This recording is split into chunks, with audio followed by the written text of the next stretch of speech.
Hello, everybody. Welcome back to another episode of Sportsbook Confidential. My name is John Sullivan, and I'm coming to you live from the FingerLakes1.com studios in Seneca Falls, New York. And this little show here is to help you learn and grow as a sports bettor. And we are back with a sound after technical difficulties last week, which I apologize for.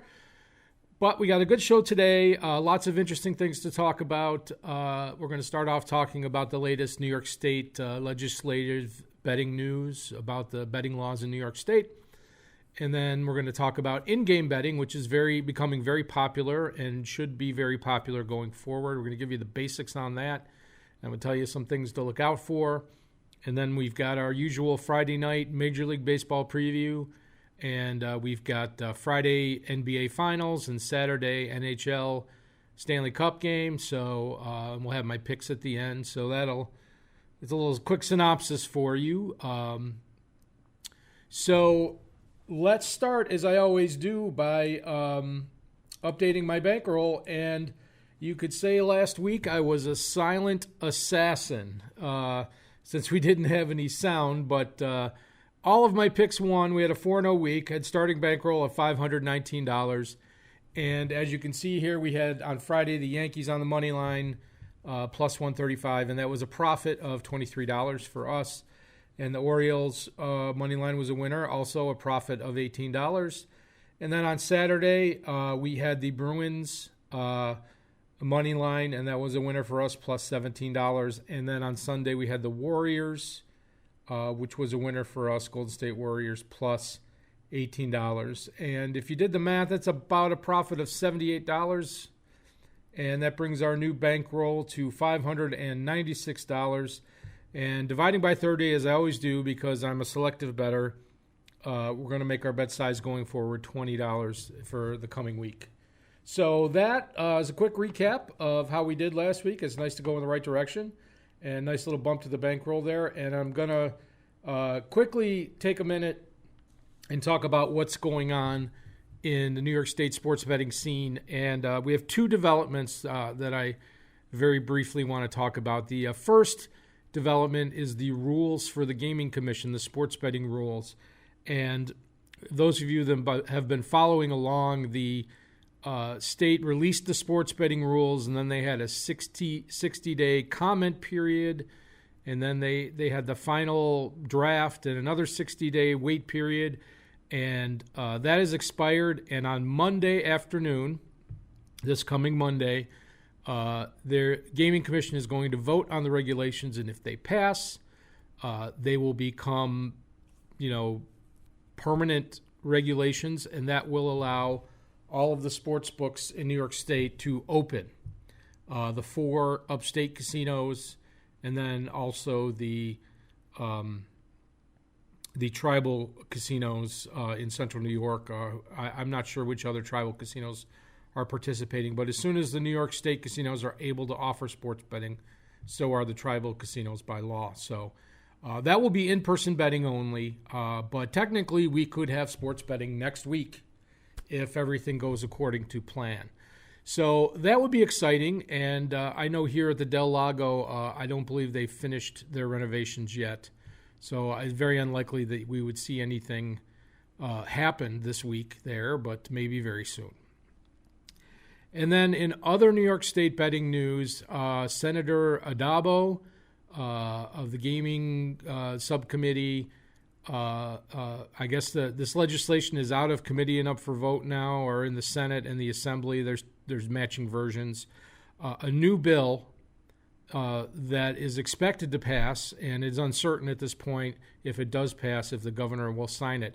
For those of you that don't follow state politics, the state assembly, the legislative branch meets until June 19th, and then they're done for the year. So this has to pass in the next couple of weeks. Otherwise, it's wait till next year. But this bill that is ready to be passed will allow satellite sports betting kiosks in racetracks, horse racetracks, sport venues, and OTBs. So this would mean for those of us, in Auburn or those of us in the rural counties that don't have a casino, That means we could place sports bets at the local OTB. It also means that there can be sports betting kiosks inside stadiums, such as Yankee Stadium and other sporting venues throughout New York State. I'm not sure if the Carrier Dome falls under that purview or not. It might be professional venues. It might not be college. Not sure the details. But the big aspects of this bill is, number one, it will put kiosks in lots of locations throughout the state, which will make sports betting much easier for people. And it will lay the groundwork. Apparently, the wording of this bill is to lay the groundwork to allow mobile wagering without a constitutional amendment. I don't really know if there's going to be a court challenge of that or not. What will come of that? It's reading the tea leaves. Nobody knows. But there will be a push forward with this legislation. It'll be interesting to see if Cuomo will sign it. And one more caveat of this bill is that there's a 12-month delay window. So if it gets passed in the next week, it'll be 12 months before the kiosks will be allowed at all these extemporaneous venues. So for the first year sports betting around in New York State, you're pretty much looking at in the casinos that offer sports betting, and that's going to be all you got. So very excited that this will happen soon, and we may be able to get out to one of the casinos and do a live location shoot and meet some of the important people that operate these operations and see what's what. So very, very interesting times. So today we are going to move straight on to our sportsbook lesson. And today's sportsbook lesson is about in-game wagering. What is in-game wagering? In-game wagering, simply put, is the opportunity to make a bet on a game during the game. So, we'll go through an example in a minute, but, if I'm betting on the Bills game on Sunday, I make a bet on Friday for the Sunday game, whatever the odds are, and then once the game starts, that comes off the board. Well, with in-game wagering, you can make a bet during the game. It's usually done on a phone, on an app. I suppose at certain casinos they do offer in-game at the counter. But in the USA, most in-game wager opportunities occur during breaks in the game. So the U.S. is very well known for its commercial stoppage of play just for commercials. They do that in the NFL. They do it in college and pro basketball, even in hockey. And so what happens is the sports books will put up lines during the commercial breaks, which will allow you to place a wager during an ongoing event. Now, limits on in-game wagers are usually much smaller than traditional sports betting. So if they offer, if I'm betting on an NFL game and they offer $5,000 on, the point spread on an NFL game, you're going to be lucky if you can get like $200 on a in-game. The bookmakers don't have much time to put up these lines. They have to do them during the commercial breaks, and they have to make their model, in-game model that produces in-game odds that you can bet on. So it's very easy. If with in-game betting, it makes it very easy to place especially on your phone. Very easy to place lots of bets and put too much of your bankroll in play. And this is exactly what the sportsbook wants. And let me explain that. They'll offer every commercial break in an NFL game. They'll offer an in-game wager updating the odds on the outcome of the game. And you're like, oh, I think the team A is going to win. I think team A is going to win. I think team B is going to win now. And you can keep placing bets throughout the game. And all of a sudden, you have, even though the limits might only be $200 or $100, all of a sudden, your 75% of your bankroll's in play on this one game. And there's two ways to look at this. Number one, if you're not making smart bets, the sportsbook is just getting you to put up all your money on, bets that don't have a lot of value and will end up costing you a lot of money. Number two, if you do know what you're doing, and the sportsbook is getting you to overbet, make more bets on the event than you really should be, and even though you will maybe make a small profit, they're vig on all of these extra bets is going to add up over time, and that's just more profit for them. So assuming that you are making good value bets, you can make a little extra money on in-game betting, and it sure is a lot of fun. I'm not going to deny that, to make a bet right in the middle of the game. And, there are advanced betting strategies for in-game betting, which I'm not getting into today. But I really think you need to be wary of in-game betting and how seductive, that's the word I'm looking for, it can be. I like to just bet a traditional style sports betting, predicting the model before the game starts. Obviously, it's a game. Betting before the game starts, traditional sports betting is a game of basically incomplete information. You have a predictive model that you think such and such is going to happen, but injuries, suspensions, weather, crazy things can happen that will obviously affect the outcome of the game from time to time. And when you're in game, now more of that, as the game goes on, more and more of that information is being revealed. So it's definitely for somebody who is an experienced sports bettor. But yes, just for a sweat, it can be a lot of fun. You could get home and turn on a game, and it's in the third quarter, and you can make a bet on the game and watch the game, and that's cool. And just be careful is all I'm saying. Just be careful. All right, so I'm going to do examples of in-game wagering, and then we'll finish our sportsbook lesson. I used a college basketball example, so football is coming around, but this seems to be like a really good, simple to understand example. Let's just say Duke and North Carolina are playing, and it's a pick'em game. Duke minus 110 versus North Carolina minus 110. So the game starts, and in the first half, North Carolina gets up by 17 points. So there's about 8 minutes left in the first half, and they have a TV timeout. And the book will put up an in-game opportunity to bet. You could bet Duke at plus 300 or North Carolina at minus 400 to win the game. Now, that's no point spread. That's just picking who's going to win. And now that North Carolina is up 17. If anybody's in foul trouble. Kind of what the offensive and defensive game plans are for these two teams. So you have a little more information than you did when the game started. But obviously the book has adjusted the odds here. So if you think Duke can come back and make this game competitive, then Duke plus 300 is actually a very attractive bet. Even North Carolina minus 400 isn't that bad if you feel like they're just going to crush them the rest of the game. So, but that's an opportunity to make a wager. Now here's the same break. We'll talk about point spread. So they may offer Duke plus 11.5 or North Carolina minus 11.5, and that's based on what the final score of the game is going to be. That's the point spread. It's not how many points they're scoring from that point on to the end of the game. It's the point spread for the whole game score, so the final score. So do you think Duke can come back to within 11 points, or taking North Carolina minus 11.5 is very attractive if you really feel North Carolina is going to win the game? So you could make that bet. And then they'll offer these prop bets in-game that you can make, and limits on these are usually really small, like $50 or $100. But who will make the next 3-point basket? It says Duke minus 120 or North Carolina plus 105. Well, you could say, well, Duke is going to have to shoot threes to get back in this game, so they're more likely to shoot and make a three.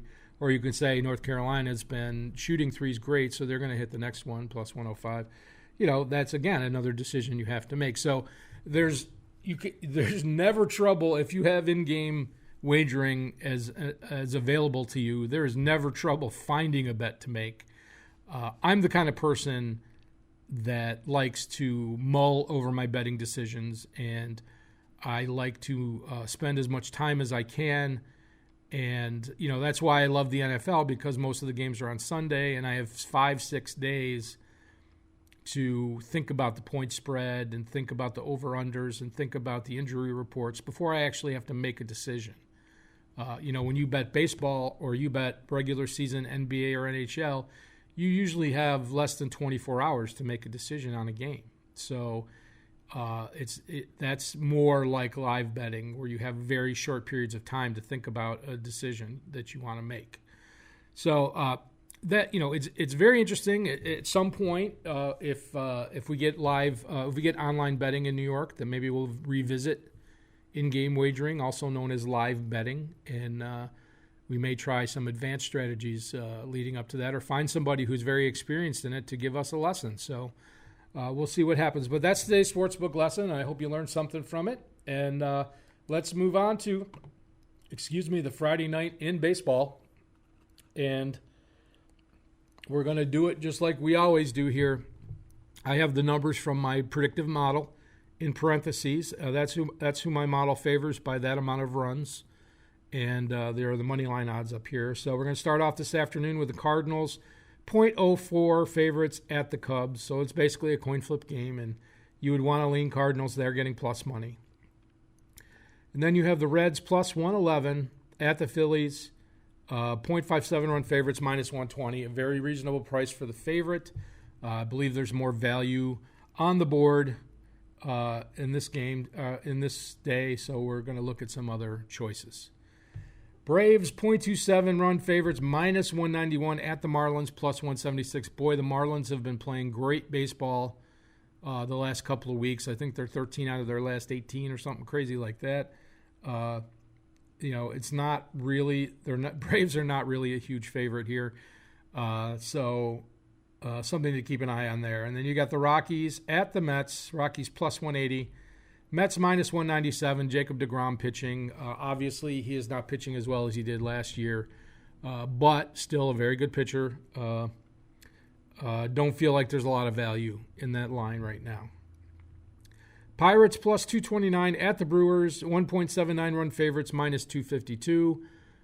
This is really based on the pitching matchup. The Pirates have been hitting pretty well lately. I don't really see value on this line. Taking, maybe the Pirates plus 1.5. I don't know. I think that's a pass for me. The Nationals, 0.63 runs favorites, minus 102 at the Padres, minus 106. I like this game. I had the Nationals last night, minus 1.5 runs, and they went up 4-0, and then they crapped out on me. But the Nationals are a pretty solid favorite here, and they're getting even money almost, so I really like the Nationals today.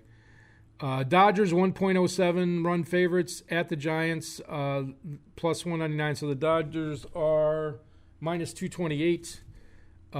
Clayton Kershaw pitching, not much value there, so that's going to be a pass for me, dog. And then the Rays, plus 105 at the Red Sox, 0.27 run favorites, minus 114.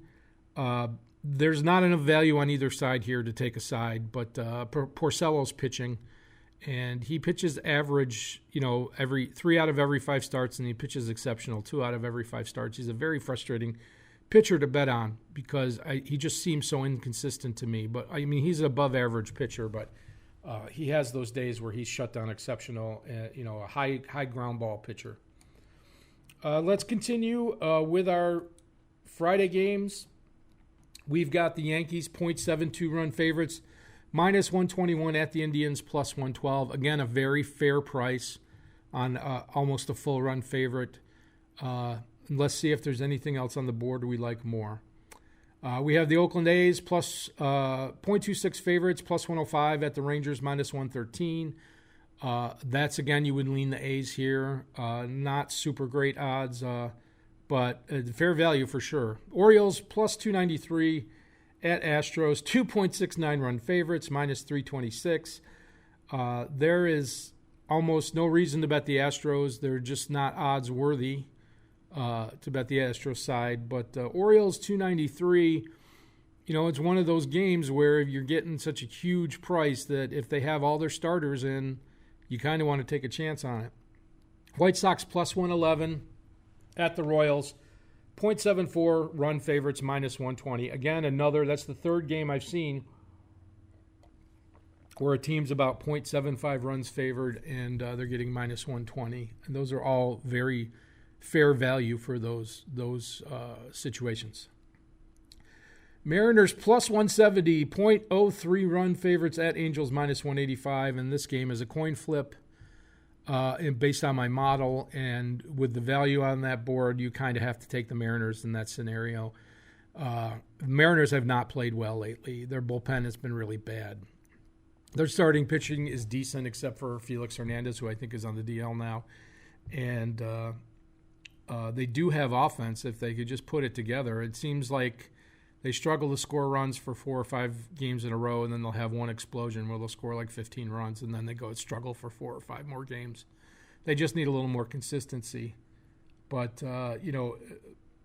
my model and the market is telling me to put money on the Mariners here. Diamondbacks, 0.34 favorites, plus 115 at the Blue Jays, minus 125. Stroman's pitching for the Blue Jays tonight. He's probably their best pitcher, which is why the Blue Jays are favored. That is a good value for the Diamondbacks.